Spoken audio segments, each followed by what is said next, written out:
Olá, amigos do Proseando nas Gerais, começando mais um programa aqui com vocês. Muito obrigado pela companhia de sempre e já apresentando o meu convidado, que com certeza é mais do que especial. Aqui ao meu lado, o arcebispo de Montes Claros, Dom José Alberto Moura. Um grande prazer receber o senhor aqui hoje. Um prazer, Denis, todos os telespectadores, para a gente bater um papo aqui bom e que possa ser proveitoso para todos. Com certeza tem muita história para a gente contar e como todo mundo que está aí do outro lado da telinha conhece o Dom, hoje nós vamos conhecer o José Alberto, o Betinho. Onde que ele nasceu? Tem mais irmãos? Quem era a família? Conta um pouquinho dessa sua história para a gente. Pois não, eu nasci na roça, no município de Ituiutaba, no Triângulo Mineiro, né? E quando eu tinha 2 anos, meus pais mudaram-se para a cidade para levar os filhos para estudar, né? Então eu fui para a cidade e lá convivi com os meus pais, familiares todos, e era até muito agradável essa convivência, né? Em casa, no lar. Quantos irmãos o senhor tem? Somos 4 homens, 4 mulheres, somos 8.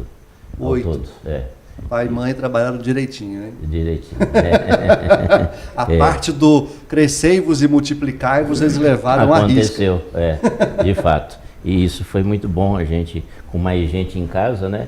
Tem mais variedade de coisas, né? E principalmente os que são mais perto da idade, né? A gente sempre fazia as estripulias de crianças, brincando, tudo mais, eu vou querer saber, conta uma boa pra gente. Bola de gude, né? Bola de Aquela lá, o jogo de botão, por exemplo, né? Os carrinhos a gente mesmo fazia para brincar, né? Ah, é mesmo? Então, com madeira, com frutas, eu fazia vários, carrinho de madeira, um carrinho de puxar assim, e umas coisas que rodavam em cima da roda, né? E ficava girando assim. Eu mesmo fiz isso e ficava puxando o carrinho. E também a gente brincava na rua, jogando bola, né?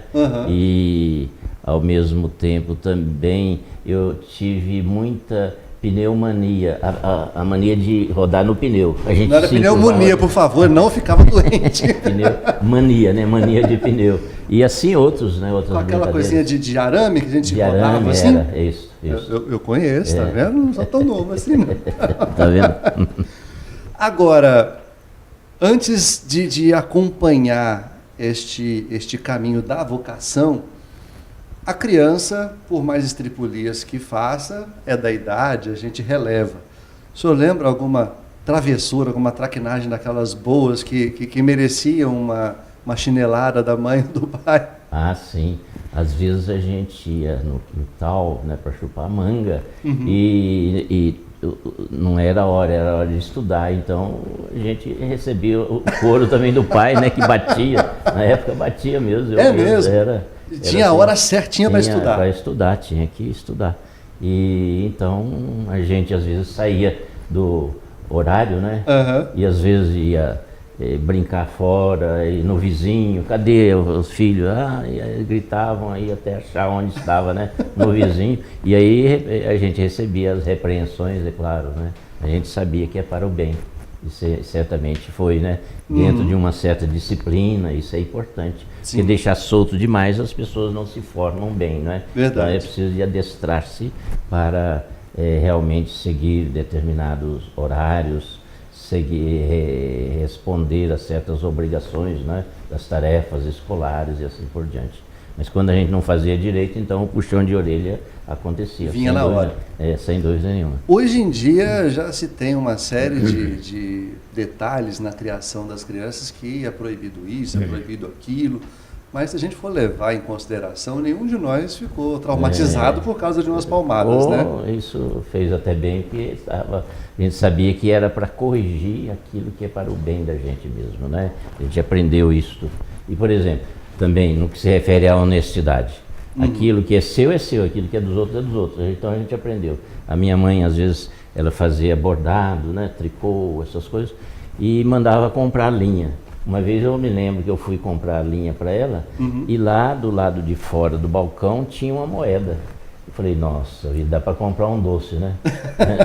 Mas eu me lembrei que o que é seu, o que não é. Então eu peguei e entreguei. E aprendi com os meus pais, né? Então isso é importante. A lição também em casa realmente vale para a vida, né? Vale. Que a formação do caráter se dá desde criança, né? E tem gente que não tem a boa formação em casa, depois pode estudar à vontade que o caráter às vezes não foi bem conduzidos, né? Então é preciso desde criança aprender a formar o próprio caráter na honestidade, na ética, né? E no respeito aos outros. O senhor falou em estudar, em ter o horário correto.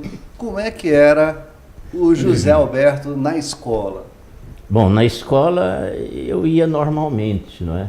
Mas às vezes eu não gostava muito de determinadas matérias, como por exemplo a matemática, né?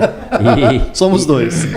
E aí eu não fazia muito bem aqueles exercícios lá não, mas quebrava o galho, né? Aprendia o suficiente para ir para frente. Passava de ano. Passava de ano, exato. Matemática é engraçado, não sei se é pela questão, a gente que gosta de falar mais, né? Ter mais esse contato na fala. A parte das contas fica prejudicada, né?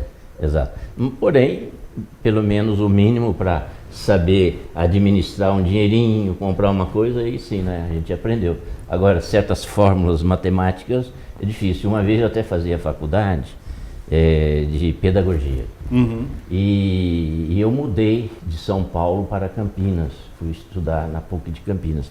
E tinha matérias que tinha que fazer adaptação porque não tinha no currículo. Por exemplo, matemática moderna. Eu tive que fazer uma prova sem ter frequentado as aulas. Então eu fui fazer com a primeira turma de matemática, né? E a professora, porque os alunos eram muito peraltas, a professora deu nota baixa para todo mundo, e eu também. Eu ganhei pouco, porque eu não conhecia bem a matéria, né? E a professora também estava querendo aí dar um castigo, uma lição, né? Uma lição. Aí eu tinha que fazer exame oral também. E no oral eu tinha que ganhar pelo menos 8,5 para passar.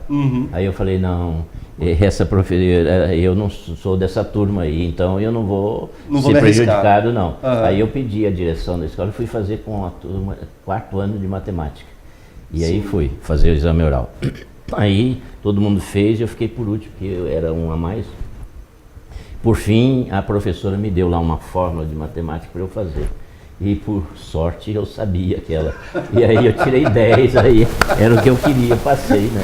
Então, também. O bom é esse, foi por sorte que caiu aquela fórmula.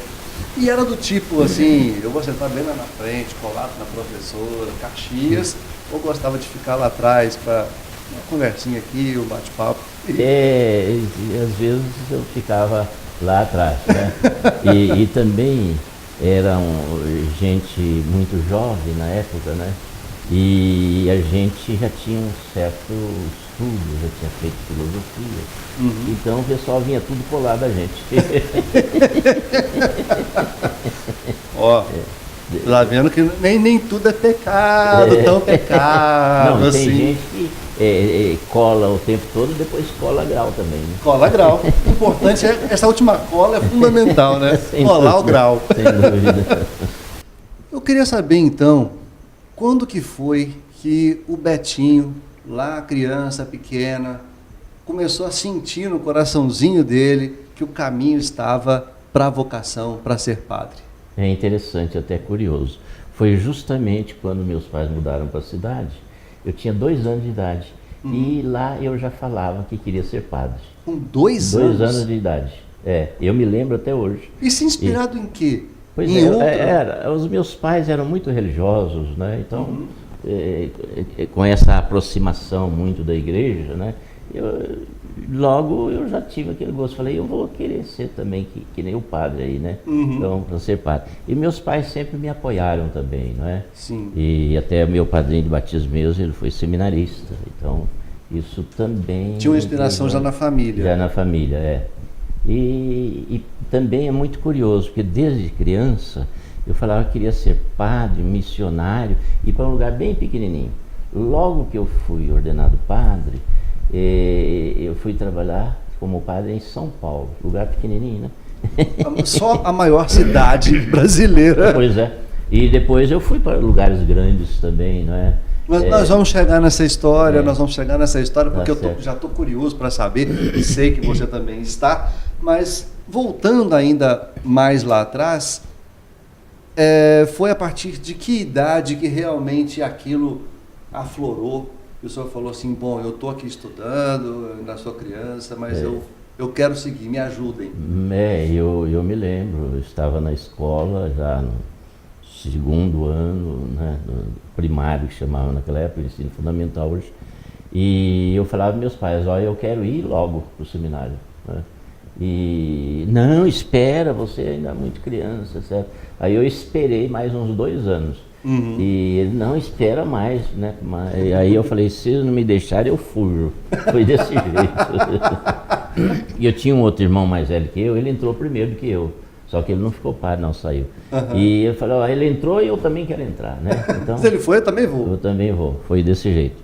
Mas depois, a partir do quarto ano de estudos, aí eu entrei para o seminário. Na época eu podia entrar menino para o seminário, né? Era uma meninada, era no estado de São Paulo, em Rio Claro, né? E lá eu entrei, eu achava bom mesmo, né? O que, então, 9 anos mais ou menos? 11 anos. 11 anos. 11 anos de idade.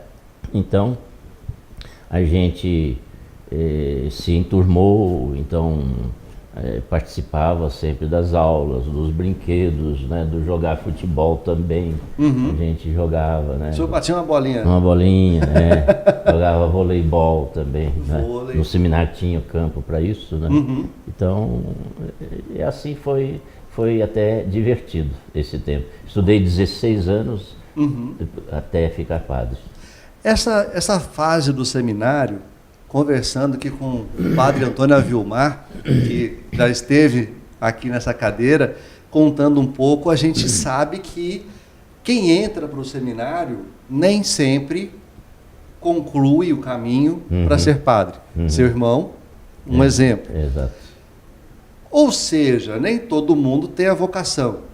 Significa que nesse período acontecem travessuras normais, como dos meninos na escola. É evidente. Como é que foi seu período de seminário por esse ponto de vista? É interessante.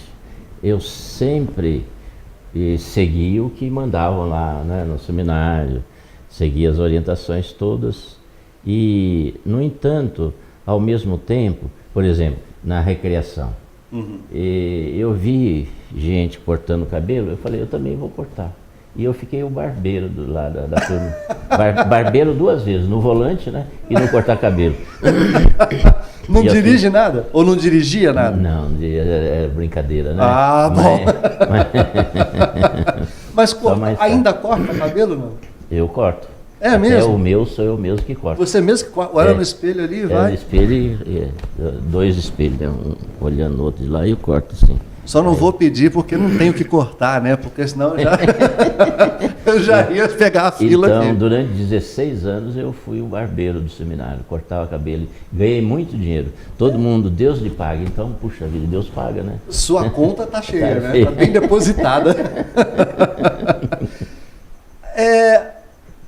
Amigos nessa época que de repente também seguiram a vocação, o senhor cultiva até hoje? Tem? Tenho. E até de vez em quando, porque são muitos anos passados, né? Eu rodei já o mundo por aí, e alguém me vê em alguma coisa da televisão, depois me telefona, eu sou fulano de tal, naquela época do seminário, né? Então, de vez em quando um outro me telefona, né? Eu anoto o telefone deles, né? E às vezes a gente bate um papo. Mantém contato, isso. E é muito gratificante até, né? A gente se lembra dos bons tempos, né? E assim recordar é viver.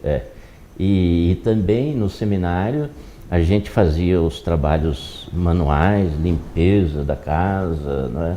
E por exemplo, a gente promovia almoços para os amigos, para ajudar um pouco o seminário, né? E cozinheiro. Eu coordenava muito isso, né? Esses almoços. E depois mandava convidar, etc. Tal. Uma vez fizemos lá uma bacalhoada, né? Para 150 pessoas. Nossa, haja bacalhau. Foram 300. Então eu não tinha com o material, aí era gente amiga mesmo, né? e eu vi que era assim, descendente de italiano, tinha muito naquela época. Sim. Eu falei, cozinheira, faz macarronada para esse povo aí. E macarronada e vinho, né? Improvisou. Improvisou e foi bom. Eles estavam ali querendo era ajudar o seminário, né? Então eles levaram na esportiva a coisa e pronto, né? Sabe aquela história dos 5 peixes, os 2 pães? Pois é, tem alguma coisa a ver. Vamos fazer multiplicar esse almoço aqui. Tem alguma história marcante dessa época que até hoje o senhor guarda do seminário? Seja de um professor, de um colega, alguma história? Sim. Que vi até interessante. A gente fazia uma matéria chamada didática, né? Didática, porque a gente estava estudando, depois ia lecionar, precisava de aprender didática. Sim. E ali, então, a gente tinha que ficar no lugar de professor, né? Para ensinar os próprios colegas, né? Quem era sorteado tinha que fazer isso, e eu fiz. Porém, tinha um que fez de propósito muita bagunça e eu tive que expulsar da sala. Eu estava no lugar de professor, né? Mandei para fora, né? Aí depois o que era professor mesmo me chamou a atenção, não é desse jeito não, você tem a pessoa está bagunçando na minha aula, pôs para fora. Era. Então isso marcou, né? Sem dúvida, esse fato, né? Que bacana, é uma história.